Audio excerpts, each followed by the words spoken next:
ਚਲੋ ਸਾਡੇ ਵਕਤ ਦੇ ਵਿੱਚ ਨਾ ਮਾਂ-ਬਾਪ ਦੀ ਬਹੁਤ ਅਸੀਂ ਯਾਨੀ ਕਿ ਲੋਕ ਕਦਰ ਕਰਦੇ ਸੀ। ਅੱਛਾ ਸਾਡੇ ਇੰਨਾ ਹਿਆਸ ਸੀ ਕਿ ਧੀਆਂ ਨੂੰ ਇੱਕ ਕੋਣ ਮਹਿੰਦੀ ਤੇ ਆਪਣਾ ਚੂੜੀਆਂ ਲਿਆ ਦੇਣੀਆਂ ਨਾ, ਇੰਨੇ ਜੀ ਧੀਆਂ ਯਾਨੀ ਕਿ ਰਾਜੀ ਸੀ, ਕੋਈ ਹੋਣ ਵਾਲੀ। ਅੱਛਾ ਸਾਡਾ ਇਹ ਹਿਸਾਬ ਸੀ ਕਿ ਮਗਰ ਉਹ ਤੋਂ ਬਾਅਦ ਅਸੀਂ ਬਾਹਰ ਨਹੀਂ ਸੀ ਰਹਿ ਸਕਦੇ।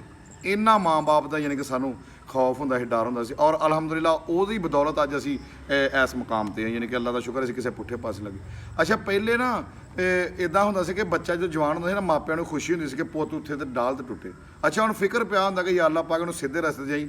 ਮਕਸਦ ਗੱਲ ਕੰਮ ਹੀ ਇਦਾਂ ਦੇ ਕਿ ਬੱਚਾ ਧੱਕੇ ਨਾਲ ਪੁੱਠੇ ਪਾਸੇ ਹੋ ਜਾਂਦਾ। ਅਸੀਂ ਕਹਿ ਲਓ ਕਿ ਉਹ ਵਾਹਦ ਨਸਲ ਆ ਜਿਹੜੀ ਮਾਂ-ਬਾਪ ਤੋਂ ਵੀ ਡਰਦੀ ਰਹੀ ਤੇ ਹੁਣ ਅਸੀਂ ਔਲਾਦ ਤੋਂ ਵੀ ਡਰੀਦਾ। ਯਾਨੀ ਕਿ ਸਾਡੇ ਵਕਤ ਦੇ ਵਿੱਚ ਮਾਂ-ਬਾਪ ਕਿਤੇ ਤੋਂ ਯਾਰਾਂ ਦੋਸਤਾਂ ਕਿਤੇ ਵੀ ਬੈਠਾ ਨਾ, ਛਿੱਤਰਾਂ ਨਾਲ ਵੀ ਘਰ ਲਿਆਉਂਦੇ ਸੀ, ਸਿਰ ਨੀਵਾਂ ਕਰਕੇ ਆਈਦਾ ਸੀ, ਪਤਾ ਹੁੰਦਾ ਸੀ ਹਿਜਾਬ। ਹੁਣ ਕਹਿ ਖਾ ਮਾਂ-ਬਾਪ ਉੱਚੀ ਦਬਕਾ ਵੀ ਮਾਰ ਕੇ ਦੇਖੇ। ਔਰ ਇੱਕ ਚੀਜ਼ ਆ ਕਿ ਅੱਲਾ ਦੇ ਹੁਕਮ ਨਾਲ ਜੇ ਅਸੀਂ ਇਦਾਂ ਕਰਦੇ ਰਹਿਣਾ ਤਾਬਿਆਦਾਰੀ, ਤੇ ਅੱਜ ਮੌਜਾਂ 'ਚ ਵੀ ਅਸੀਂ ਮੁੜ ਕੇ ਖਤਾ ਵੀ ਉਹੀ ਖਾਂਦੇ ਜਿਹੜੇ ਮਾਂ-ਬਾਪ ਦੀ ਨਹੀਂ ਮੰਨਦੇ ਸੀ।